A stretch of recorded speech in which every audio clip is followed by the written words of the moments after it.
عارفاني يا اختي عشريه واحب اسال عن جيراني، طبعا اطمن على اخبارهم اول باول. غلطانه بقى يا اختي؟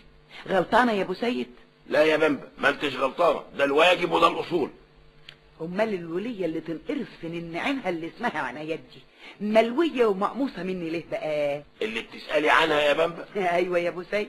بالعكس يا بمبة، احنا لازم نسال عن جيراننا ونطمن عليهم. لكن مش بقول لك ما يتمرش فيهم ابدا.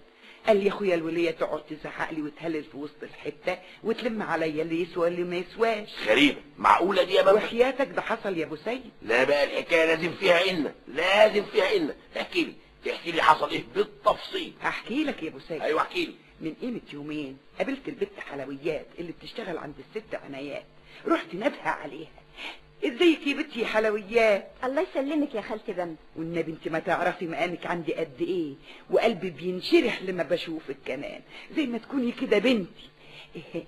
قولي لي يا حلويات، انت رايحه فين يا اختي؟ نازله السوق يا خالتي بمبة. حلوه قوي، نازله تشتري الخضار لاستعنايات مش كده يا حلويات؟ ايوه يا خالتي بمبة. هتطبخوا ايه بقى النهارده؟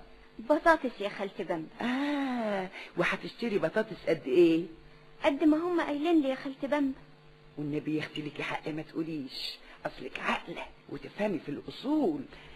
انا مستخسراكي في الخدمه قوي، بيني وبينك صعبانه عليا انك تخدمي في البيوت وتتعبي فيها، والنبي ده انا لك عندي عريس لقطه يا بنتي يا حلاوه. والنبي يا خالتي بمبة اهو احسن من الشقه اللي انت فيه.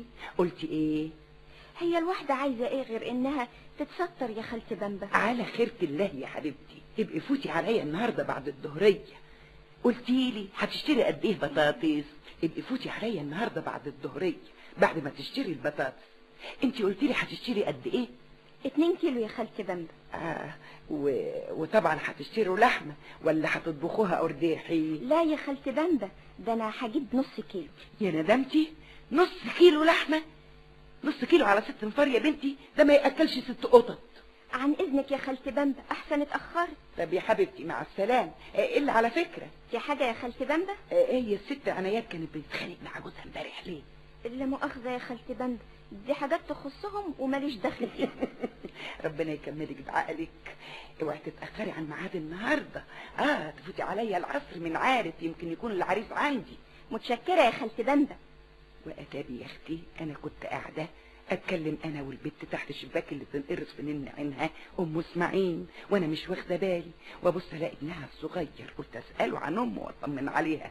رحت نادها عليه وقلت له: انت ما تعرفش غاوتك عندي قد ايه، لما بشوفك قلبي بينشرح، وحياتك ولا ليك عليا يمين. انت غلاوتك عندي ما تتقدرش، زي ما تكون ابني تمام. الا قول لي يا حبيبي، وانا لسه اختي هسمع كلام الولد ولا ايدك الوليه ام اسماعيل طلع من الشباك وبتصرخ على ابنها وبتقول له: انت يا واد يا اسماعيل اطلع يا واد، مالكش دعوه بالست دي، لقطع رقبتك. الله الله الله الله، ايه اللي بتعمليه ده يا ام اسماعيل؟ حلبتي يا اختي هتشوفوا له عروسه هو كمان. اطلع يا واد، مالكش دعوه بيها ولا لكش كلام بيها، دي ست ملهاش شغلانه غير تتجسس على جيرانها. شفت يا ابو سيد؟ قال انا يا اخويا بستقصى عن اسرارهم، وقال ايه الواحد لازم يسأل عن صحتهم وصحة سلامتهم لكن ما يتقصش عن اسرارهم. أيوة انا غلطانه، ده انا قصدي اطمن عليهم يا ابو سيد. تطمني على مين؟